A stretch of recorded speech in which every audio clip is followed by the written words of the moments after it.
Good morning. I'm Chief Mike Sack. This morning about 9:10 a.m. we received a call for an active shooter at the school here at Kings Highway and Arsenal.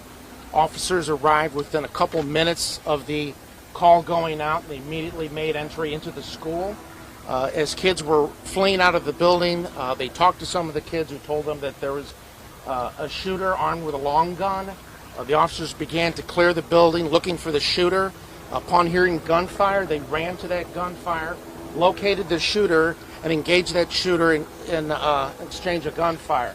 The suspect was struck and transported from this location, and that suspect has since been pronounced deceased. At this time, no officers are injured. We had 8 individuals from the school who were transported to local hospitals. One adult female has been pronounced at a local hospital. I believe that was from gunfire.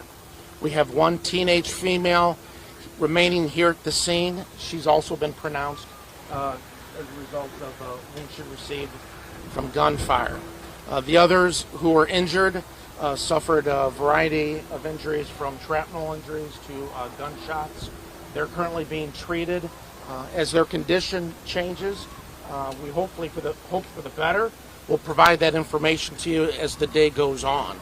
The building has been searched, initially by responding officers, then by our SWAT team. The bomb dog did go through the building after that. The Force Investigation Unit will be conducting the investigation here. They now control the building. They're going to be conducting their search and doing interviews.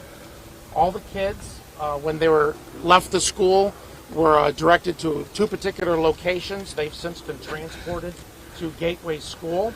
Parents may respond to Gateway School to be reunited with their children. We do need to get the information of the kids who were in the building so we can talk to them. That may not happen today. We need to get their information, understand, but they may not be interviewed today, understanding that they just went through a traumatic incident. But we do need to identify who was in the building and where they were at. It's very important. The officers did an amazing job. I was talking to a captain who was one of the first people into the school building. He spoke about how the officers arrived quickly, made entry with no hesitation, went directly to the sound of gunfire, which is the expectation not only of the department but of the community as well, to protect our kids and our teachers in these schools that should be considered safe. This is a heartbreaking day for all of us. It's going to be tough.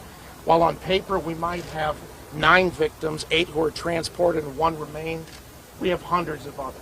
Everyone who survived here is going to take home trauma.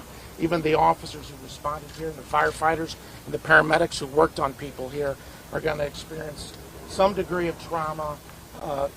It's terrible to think about. Here is a safe place where kids go to learn, to grow, to develop, and something like this happens. It's just heartbreaking.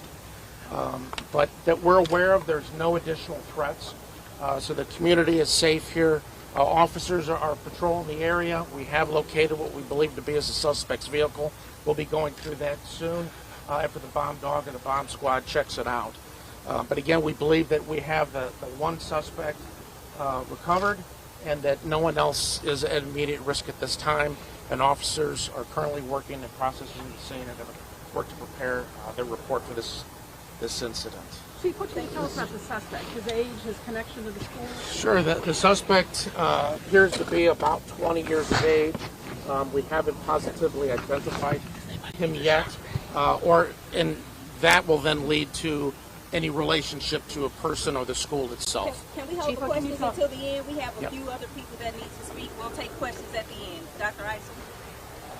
So just want to say our hearts go out to the victims of this tragedy. Certainly those who have lost loved ones, but as the chief has said, this is a community tragedy. All of us are impacted by horrific incidents like this. We will continue to work with the school, with the family members to complete the investigation and help with the recovery from this trauma. We know that many people will never recover, but we will try to assist them as they deal with their grief. So I do want to thank the officers for their response. I was here very quickly, and they engaged the suspect, thankfully, immediately. And so I do believe that their quick actions saved lives. So Thank you to the police department, and we will continue to work to follow up and give more information about why and how this happened. So thank you. We have George Sells from the St. Louis Public Schools. Hi. Obviously, our prayers also to the families right now. Dr. Adams is not here because he's meeting with families right now. Dr. Adams, right here. Well, there he is. Dr. Adams, step right up. He was not here a few minutes ago. Dr. Adams, Superintendent. Good morning. Obviously, today is a tragedy. 700 students were impacted by what occurred here. The police department was on the spot, our security team as well, as we're working aggressively to try to find out what occurred and to make sure that this does not happen again. I'm really pleased that the faculty and staff rallied around getting students out of the building as quickly as possible. The building right now is a crime scene, and obviously we'll be working with families to give them the materials that are left in the building and also to reopen the building as soon as possible. I want to thank the police department and all of those parties that came to the table to support the 700 students in this building. So thank you very much. Mayor Jones will be speaking next. I visited this school on the first day and talked to the students and how excited they were about their upcoming school year. They were bright-eyed, bushy-tailed. We laughed, we sang, we danced. And now to be here for such a devastating and traumatic situation breaks my heart, especially as a mother. My son called because they got the news at his school as well. And he says, "Mommy, you sound stressed." I'm stressed and I'm heartbroken. I'm heartbroken for these families who send their children to our schools hoping that they'll be safe. Our children shouldn't have to experience this. They shouldn't have to go through active shooter drills in case something happens. And unfortunately, that happened today. I also want to thank our first responders who ran in and made sure our babies were safe and took care of the situation sooner rather than later. And I'm sure that everyone involved is going to have to deal with the trauma that will reverberate across our community in the days and the months to come. This is just so unfair. It's so unfair. My heart and prayers go out to the families again.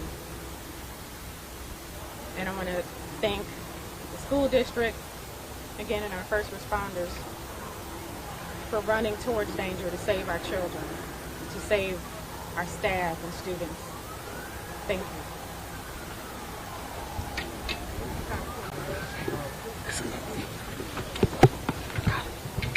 So today is one of those days that we pray never happens across this country, but parents wake up every day in this community praying that it's not their school, it's not their child, it's not the situation of our community. Well, today was one of those days. We want to thank, again, our first responders, but we also want to thank those teachers and school staff and administrators that were in place and moving and ready. Those that were there to support the students and those that are there right now with the students. Our office would like to make sure that families know that we are standing with you, that our phone lines are open. If you don't know who to talk to, you can call our office. The phone number is 314-955-9980. It's 314-955-9980. If you need resources, let me say to our students and to the faculty, if you need help, it's okay to not be okay. It's okay to not hold it to yourself. We can help. So reach out to our office. We want to be there to support you. And our hearts go out to each and every one of you. But as we're thinking about how to help, we will also be here on the ground to help. Our team is here, and we will continue to be here for each and every one of you. All right, we'll open up for a few questions. Chief, what can you tell us about the people who are deceased? We've heard one may have been a teacher. Are we like, or do you know if the other was a student? Right, so the adult at the school, the adult female, once we can make notification of the next of kin, will identify her relationship to the school. But at the moment, we're going to kind of respect that family and give them some time. We're just waiting for notification. And for the teen who remained here, the same for that. Hopefully we'll have more information about their relationships. But I do want to say... How did the shooter get in? I do want... Yeah, that's a good question. I was just going to address that. The doors were locked. All right, the doors were locked. Don't be confused. The school was closed and the doors were locked. The security staff did an outstanding job identifying the suspect's efforts to enter and immediately notified other staff and ensured that we were contacted. It was that timely response by that security officer, the fact that the door did cause pause for the suspect, that bought us some time. So, but yes, the doors were locked. So, I'm sorry, I'm confused. The doors were locked. How did he get in? We're not going to talk about how the suspect gained entry. What kind of security is in place here at the school on a day-to-day basis? So, Doctor? All of our high schools are housed with security. In this particular building, there was 7 active security in the building on today. And so they were located at the place where kids are coming through the metal detectors. That's where they were today on both sides of the building. But there were 7 active officers on site today. Can you clarify how many were transported? 8 individuals were transported, including the suspect. What room was he in when the officers confronted him and shot him? So that it was on the 3rd floor, is in a room. I don't know if it was a classroom. I believe it was, but you know, it just all kind of merged. I haven't been in. You know, it is a crime scene, so I don't want to go in there. The survivors have called Camo X that they leaped out of a 3rd floor window to get up. Did you confirm that the people jump out of the window to get away? We're not aware yet. Now, understanding that hundreds of kids fled out of the building, which they should have done, and thank God again for the teachers and the adults in the building who helped facilitate their escape. I don't know the means by which they left. As we go through our interview process, we'll learn more about that, but it's possible that they did do that. Do we know if any of the victims were targeted? Do we know if any of the victims were targeted? We won't know anything about that until the suspect has been identified. We know that suspect's relationship to the school and the victims. Did he fire at the officers? I'm sorry if I missed that. Yeah, there was an exchange of gunfire. Okay, yeah.